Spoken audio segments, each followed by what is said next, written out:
Welcome to this very special series brought to you by Straight to the Source and Food South Australia, with support from the Department of Trade and Investment. We're coming to you today from the traditional lands of the Kaurna people, and we'd like to begin by paying our respects to elders past, present and emerging, and we extend that respect to all Aboriginal and Torres Strait Islander people here today. We've taken our studio on the road to Adelaide, where we're catching up with 10 exciting producers from regions across South Australia to find out what puts them at the forefront of creativity and innovation in food production. It's been really fantastic to spend time in South Australia over the last few days. It's really reinforced the diversity that's on offer here and the outstanding quality across the board. You can feel the connection and collaboration between producers, and it's really wonderful because it makes them so much stronger together.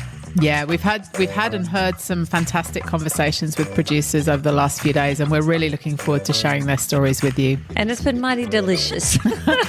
Let's get started. Well, here we are in Adelaide. We're at the show today. And today's guests are Kristian Downing and Brett Gresham from Naked Blendz. Welcome to our pop-up studio in Adelaide, you guys. Woohoo. Thank you. Good morning. We are very excited to be here. And to start, I'd love you to tell us and tell our listeners a little bit more about your business.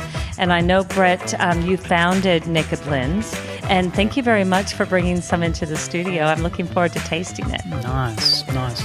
Yeah, I guess it started a couple of years ago. I was sitting on my veranda and I wanted to make a smoothie, and the hassle factor just killed me.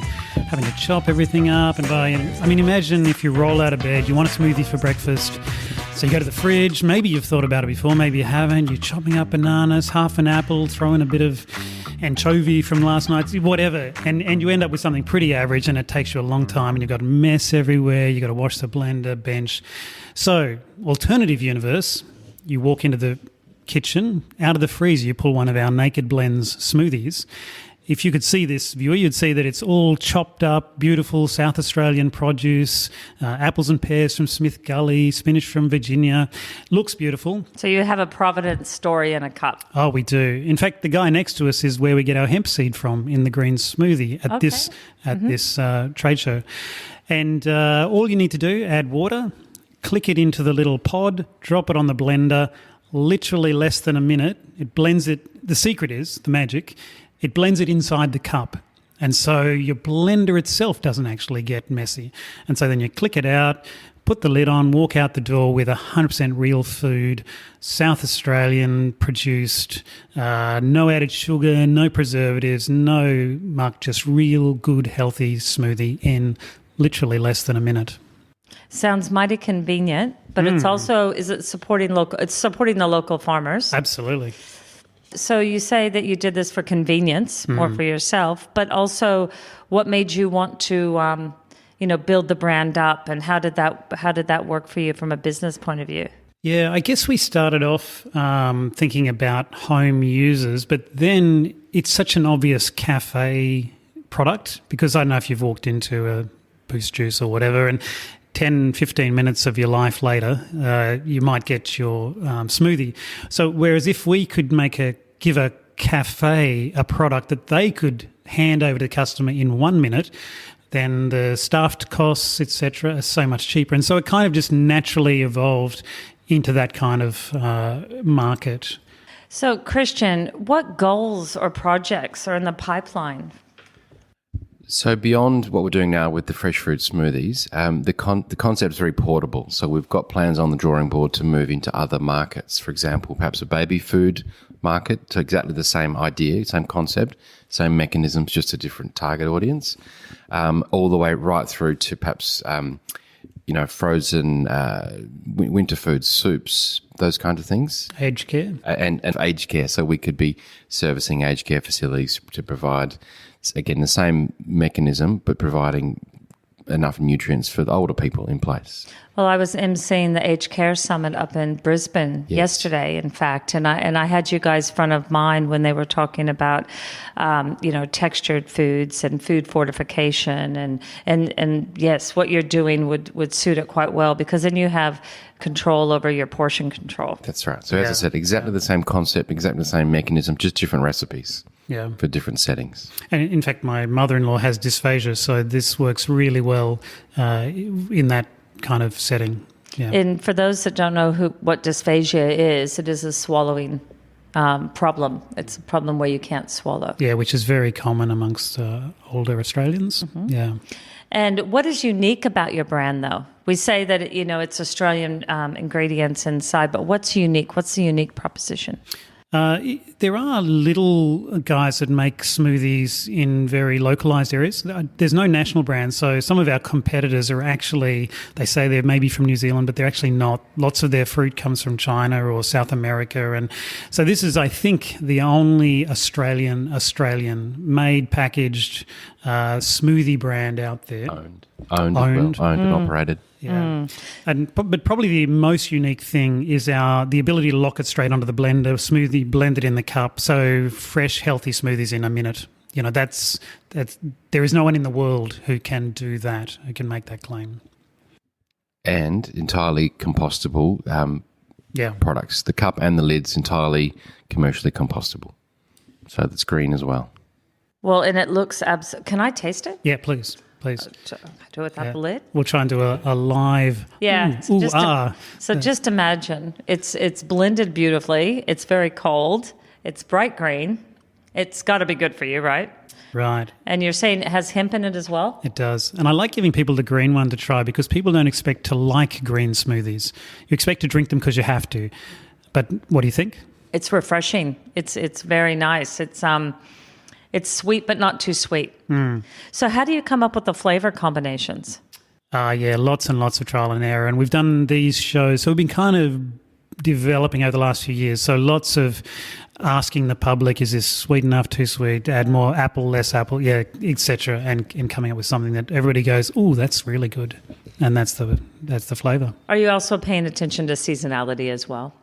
We do, but because they're frozen, we have a bit of flexibility in that. So they've got a 2-year shelf life. So if you're a cafe, you can literally put it in the freezer and not worry about it's going to go off or whatever because it's frozen, so it lasts forever. So if our listeners at home are going, okay, I have a distribution company and I'm interested in this product. It's very unique. So what is your ability to scale up?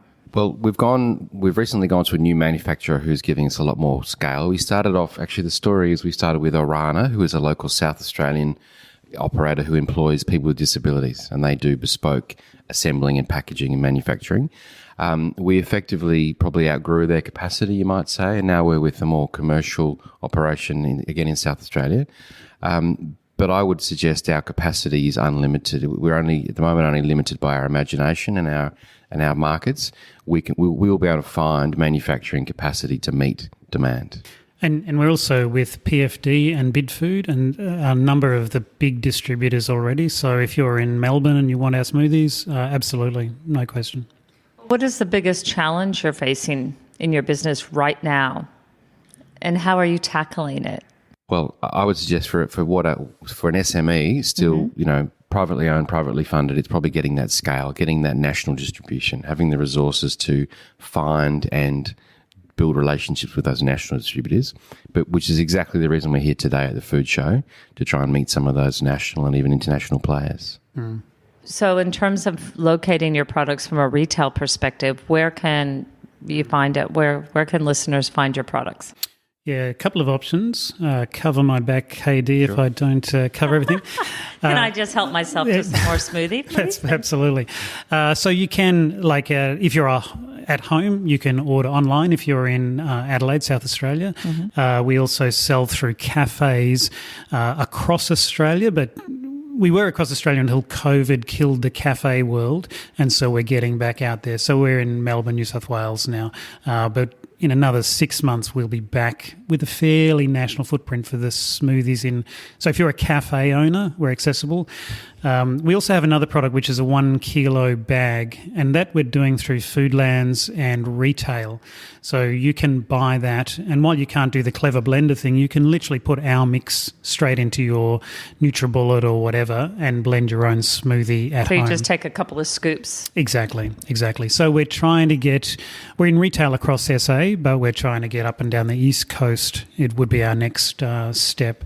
So looking for retail partners up and down the East Coast. So that was quite a serendipitous story, actually. In the midst of COVID, just after I had joined the company and bought into the company, and then it died with COVID, we actually decided to do a trial with retail in South Australia. We were very successful in cafes before COVID. So we actually repackaged, slightly rebranded our product to do a 1 kilogram value pack, we called it. And we tentatively did a trial in 6 Foodlands. And our distributor said, well, if you can sell a bag or 2 per week per store, that would probably be a good outcome. In reality, I think we sold out in all of those stores within a couple of weeks or so, and everybody was thrilled and a little bit surprised. So from then we got a permanent listing with those Isn't that Foodlands, fantastic? and we've now grown to almost 30 different Foodland and Drake's and other supermarkets and retail outlets. Oh, so really exciting. congratulations! You know, it's just getting those yeses and those stepping stones, isn't it? Because you've created a product that, yes, is supporting Australian producers, and yes, it's 100% Australian ingredients and Australian owned. But then, and you've got beautiful marketing, beautiful packaging. You are in a niche market, and so it's really just those stepping stones. So that's fantastic. And it's scary as a small business, isn't it, as all of your people say, because, you know, for us, $10,000 is a big risk, you know. Yeah, absolutely. For big guys, you know, that's nothing. But for us, trying a new product, it's all risk, isn't it? So what inspires you guys? So you guys are working together together on this project. You bought in, so you're business partners. Yep. So what inspires you? I think we have just such a great product, and it's probably that, like, just a few minutes ago, blended one, gave it to someone, the green smoothie, and you just see the eyes light up and you go, you know, healthy, natural food, healthy, natural South Australian food, it can be great, you know. So I think that kind of response is what motivates me to, this is possible, and it's I love new, I love kind of novel, interesting kind of concepts. So, yeah, people just rate, particularly the blender, like the lock and load, you know, smoothie in 1 minute. Everyone's going, how is that possible? Why have I not heard of you guys before? That kind of response is fantastic. So I think we're going to take over the world. I don't think there's anything like this anywhere in the world, literally. What you might not guess either is that we're both engineers, actually. Brett is a civil Is that engineer, right? and I'm a mechanical engineer. We're no longer working in that space. In fact, we have day jobs, but we do this together because I think Brett's inspired to, as he said, we want to take over the world. I was really inspired and really excited to be part of not quite a startup business for when I came in, but to get in very early on the ground floor, to come in when it was small, and you know, there's 3 directors. We have another partner who's a marketing guru, but to get involved in something that was really exciting, fantastic product, very early days, and to have the ability to grow that is what inspires me. I didn't know you guys were engineers. Well, I think that Doesn't surprise me, though. Well, it brings a very different set of skills, problem-solving skills. I always say an engineering degree is just a degree in problem-solving, and we work really well together solving some of these problems, whether it's technical or whether it was when we had to change manufacturers or commercial strategy. We work really well together, the 3 of us, but are very different backgrounds for this industry, probably. Well, what comes to mind when I break it down and I look at the quality premium ingredients you've got in this product and the care and mindfulness that you've put into the packaging and the sustainability aspect of it, it really does show that, you know, that you guys do care, and it does show that your attention to detail and that you have solved a lot of problems, because I think you've hit the nail on the head. You have solved a problem with this. You know, people are looking for healthy drinks alternatives. Cafes are looking for staff that, you know, portion control, time is money, ingredients are money, and this kind of ticks all those boxes. Can I also add that I think we've pretty well got the economics right too of that product. For example, that retails in a shop around $8 to $9 in a cafe. How many not 500 ounces? mil. So that's a 500 mil drink once it's mixed up. Yep. And in that, there's plenty of margin for the cafe. There's a good solid margin for them.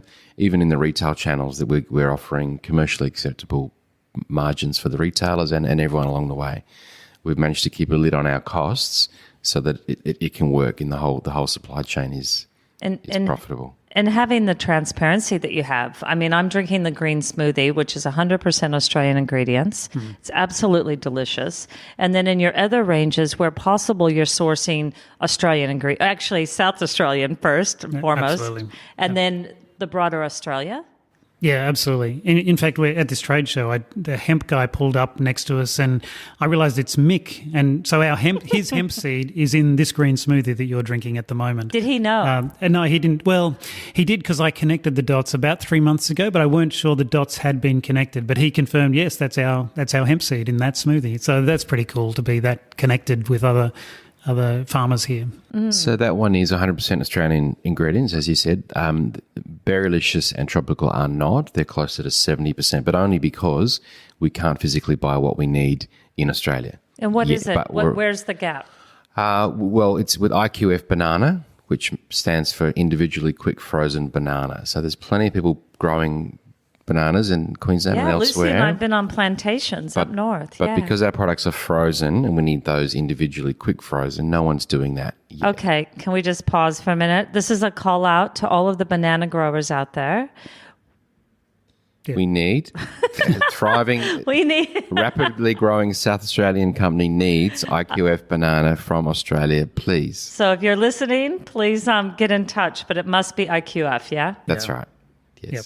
Okay, and any other gaps? Coconut, and I don't think anybody does coconut. But we do get coconut from, it's a developing project in the Solomon Islands. So it's supporting farmers who are subsistence level farmers.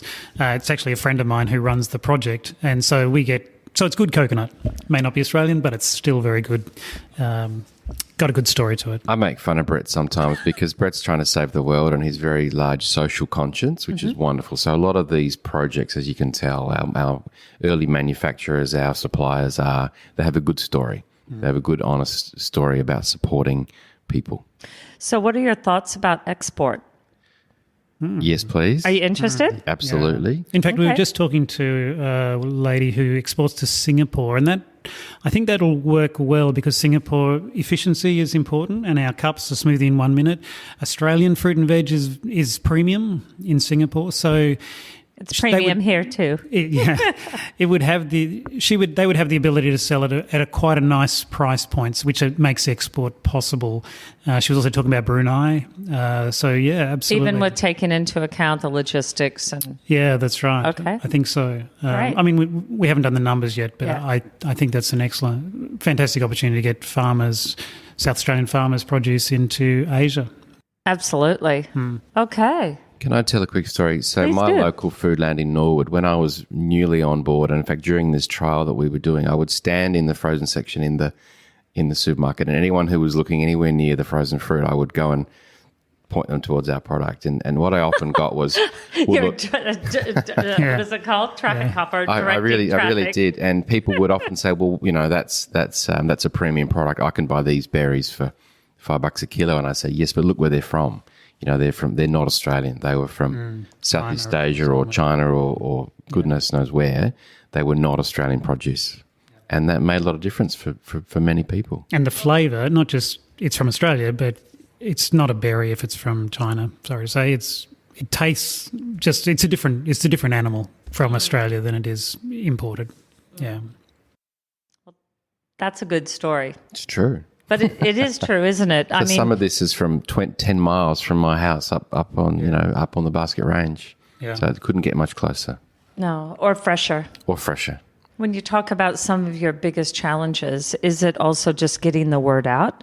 Having people understand what, you see this product in the freezer and you go, okay, it's Australian ingredients, it's compostable packaging, it's mindful, it's been created mindfully, but getting that message out there, that marketing message. And that's what we're doing with this podcast too. It's not just it's not an infomercial or a sales pitch. It's more to understand why you guys have created this product and why it is so unique in the market. Absolutely. And when we go like to different cafes and we just do the demonstration and they just, their eyes are open, they're going, that's amazing. Well, portion control is a big, Portion control. and also staffing right now. Yeah, staffing, 1 minute of staff time. Ticks a lot of boxes. It's very quick. It's low mess. It takes very little staff training. It's very difficult to get it wrong. As we heard from a cafe owner very early on in our journey, it's got to be foolproof. And it's quality ingredients. And it's You're quality. not taking any shortcuts, That one in your hand is 100% Australian and South Australian produce. So we're ticking a lot of boxes. And I think when you get the opportunity to tell our story, which only takes 3 or 4 minutes, from the provenance and there's a bit of technical excitement and the simplicity, and wow, it tastes fantastic on top of all that. I'd say 9 out of 10 people are really excited about it. That's right. And what that means is if we can get this story into every cafe in Australia, 9 out of 10 of them will be serving Naked Blendz. So that's why getting the word out is important, because there is no limit to this.